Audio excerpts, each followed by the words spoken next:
वाले कौन है और असासा के साथ बदतमीजी और बातें करने वाले कौन है? असासा की सिमों में रहकर हुकूमत के दलाल होने वाले कौन है?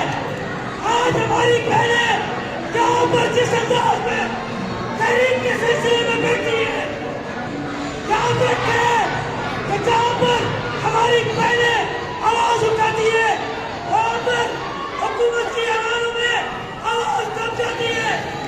हमारी आवाज कोई दबा नहीं सकता, हमारी आवाज हुकूमत के आवाज़ों में होती है।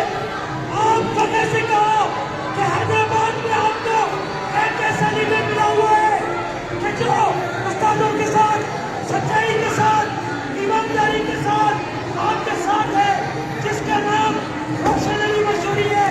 और रोशन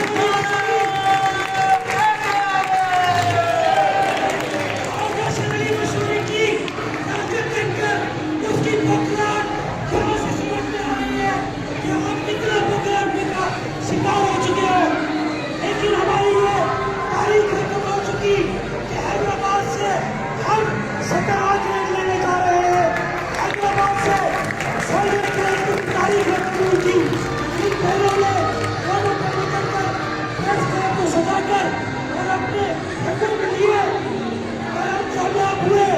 आज वो चुकी हमारे साथ है, जिन्होंने कराची की लोगों पर, कराची के सारे थाने पर गए सासा के साथ, और हुकूमत मजबूर हो गई कि हमारे मुताबिक मंजूर करे। और आज भी कोई 17वें ग्रेड के लिए हासिल नहीं कर रहा है। आप लोगों की दुआओं के साथ इंशाअल्लाह 17वां ग्रेड